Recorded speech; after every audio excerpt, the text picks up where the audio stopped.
Ikaw ba ay mapagkunwari na katulad ng mga Pariseo at Saduseyo? Mahilig manalangin nakatayo sa mga sinagoga at sa mga kanto upang makita ng mga tao, o di kaya ay kagaya ng mga hentil na may napakahaba ng mga panalangin, ngunit ito na may walang kabuluhan. Ang pagpapaimbabaw o mapagkunwari ay tunay na kasuklam-suklam na ugali na tunay na kinapopuotan ng Diyos.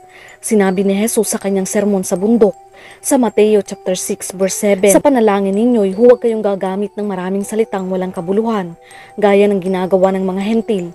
Ang akala nila ay papakinggan sila ng Diyos dahil sa haba ng kanilang sinasabi. Ang salitang walang kabuluhan ay nangangahulugang walang laman o walang saysay.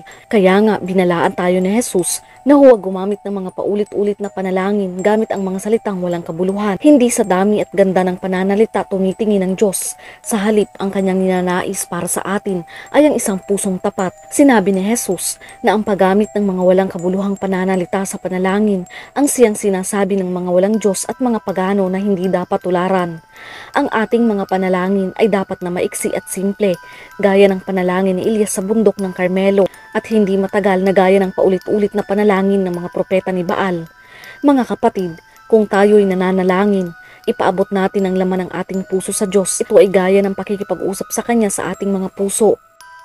Maraming relihiyon, kabilang ang ilang sangay ng mga Kristyanismo, ang nagpapayo na ulit-ulitin ang isang panalangin. May mga iglesia pa na nagtuturo na kung mananalangin ng kanilang miyembro ng isang panalangin sa isang itinakdang dami ay mapapatawad sila sa kanilang mga kasalanan. Ito ay paganismo at pamahiin lamang.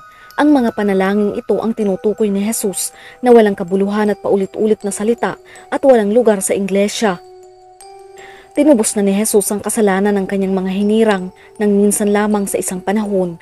Maaari na tayong lumapit sa trono ng biyaya ng Diyos ng may lakas ng loob sa pamamagitan ng handog ni Kristo, hindi dahil sa dami at sa ganda ng ating mga salita. Sinabi ng Diyos sa Isaiah chapter 29 verse 13, sa salita lamang malapit sa akin ng mga taong ito, at sa bibig lamang nila ako iginagalang. Subalit inilalayo nila sa akin ang kanilang mga puso at ayon lamang sa utos ng tao ang kanilang paglilingkod. Ang paggamit ng mga walang kabuluhang pananalita na paulit-ulit na binabanggit sa panalangin ay dapat nating iwasan. Ito ay umuubos din ng ating oras, ngunit hindi nito pinatutunayan ang ating puso sa Diyos. Hindi rin ito epektibo para sagutin ng Diyos ang ating mga panalangin. Sa Kawikaan chapter 15 verse 29, pinapakinggan ni Yahweh ang daing ng matuwid, ngunit ang panawagan ng masama ay hindi dinirinig. Dapat nating turuan ang ating mga anak sa kanilang murang edad na manalangin sa isang natural na paraan, gamit ang mga pangkaraniwang salita ng may buong pusong panalangin sa Diyos. Walang masama sa panalangin ng paulit-ulit sa parehong bagay. Ang totoo, itinuro sa atin ng Panginoon na dapat tayong manalangin lagi at huwag manghinawa. Ngunit dapat na ang ating mga panalangin ay magmumula sa ating mga puso, hindi minimorya lamang, at dapat na nagbibigay ng papuri sa Panginoon, hindi inuulit ang parehong mga salita na isinusulat o itinuturo ng mga tao. Itinuturo sa atin ng Biblia na manalangin ng may pananampalataya na isang direktang pagpapaabot ng ating mga kahilingan sa Diyos sa pangalan ni Jesus. Dapat tayong magpaabot ng ating mga dalangin sa diwa ng kapakumbabaan at paggalang sa Panginoon ng may katyagaan at pagsuko sa kanyang kalooban.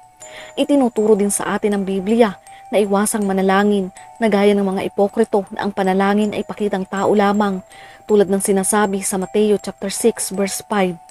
Kapag nananalangin kayo, huwag kayong tumulad sa mga mapagkunwari. Mahilig silang manalangin nakatayo sa mga sinagoga at mga kanto upang makita ng mga tao. Tandaan ninyo, tinanggap na nila ang kanilang gantimpala. Ngunit kapag nananalangin ka, umasok ka sa iyong silid at isara mo ang pinto. Saka ka manalangin sa iyong ama na hindi mo nakikita. At ang iyong ama na nakakakita ng ginagawa mo ng lihim ang siyang magbibigay sa iyo ng gantimpala. Sa kulturang Hudyo, dalawang uri lamang ang mga tao. Una ay ang mga matutuwid at ikalawa ay ang mga makasalanan. Pangkaraniwang itinuturing na matuwid ay ang mga Pariseo, sapagkat sila ang mga tagapagturo ng batas at ang tagapanguna sa mga tao sa pagsamba. Isinasalarawan ni Jesus ang katangian ng Pariseo na lubhang mapagmataas sa Mateo chapter 23 verse 1 to 7. Pagkatapos ay sinabi ni Jesus sa mga tao at sa kanyang mga alagad, ang mga tagapagturo ng kautusan at ang mga Pariseo ang kinikilalang tagapagpaliwanag ng kautusan ni Moises. Kaya't gawin ninyo ang itinuturo nila at sundin ang kanilang iniuutos. Ngunit huwag ninyong tularan ang kanilang mga ginagawa, sapagkat hindi nila isinasagawa ang kanilang ipinapangaral. Nagpapataw sila ng mabibigat na pasanin sa mga tao, ngunit ni daliri ay ayaw nilang igalaw upang tumulong sa pagpasa ng mga iyon.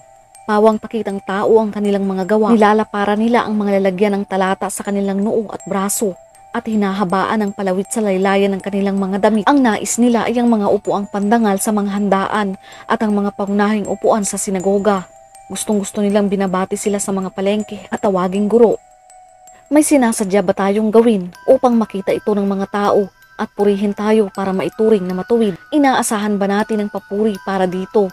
Kung ganito, para tayong mga Pariseyo, nais makatanggap ng papuri at magkaroon ng mga limelight tulad ng ginagawa ng maraming tao sa mundong ito.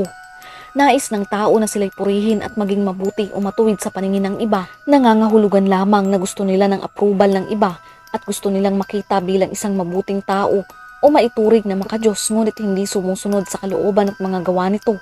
Ang pagpapaimbabaw ay tunay na kasuklam-suklam na ugali ng mga tao. Sa Ebanghelyo, tinuligsa ni Jesus ang mga eskriba at Pariseyo. Nais nilang maituring na mas banal kaysa sa kung ano talaga sila. Sa Mateo chapter 23 verse 27 to 28, sa aba ninyo mga eskriba at mga Pariseyo, mga mapag-imbabaw, ang katulad ninyo ay mga libingang pinaputi, magaganda sa labas, ngunit sa loob ay puno ng kabulukan at buto ng mga patay. Ganyan-ganyan kayo, sa paningin ng tao ay mabubuti kayo, punong-puno kayo ng pagpapaimbabaw at kasamaan. Ang nakakalungkot na katotohanan, karamihan ay merong isang Pariseyo sa loob natin at alam natin na si Jesus ay may matinding pag-ayaw sa pagpapanggap. Mas interesado si Jesus sa kung ano ang nasa puso ng mga tao. Ninanais niya na tayo ay maging bukas at may katapatan kung paano tayo nagpapakita sa iba. Hindi sa pagkukunwaring mas banal kaysa sa katotohanan. Maaaring kailangan nating tanungin ang ating sarili. Ako ba ay mapagkunwari? Ipinapakita ko ba ang aking sarili bilang mabuti at banal? Gusto lamang ni Jesus na tayo ay maging tunay. Nais niyang maging pinakamahusay tayo at magtiwala na sapat na ito. Sa madaling salita, nangangahulugan na kung ang taus-pusong layunin ng isang tao ay makipag-usap sa Diyos at sumunod sa kanyang kalooban ng walang pagkukunwari, ay magagawa natin ito. Muli mga kapatid, ang paggamit ng pampublikong panalangin bilang isang paraan ng pagmamalaki o pagpapahanga sa iba ay mali. Ngunit ang taimtim na panalangin mula sa mapagkumbabang puso ang tinatanggap ng Panginoon. Muli po sana ay meron kayong natutunan. Patuloy po nating ipalaganap ang mabuting salita ng Diyos. Ingat and God bless.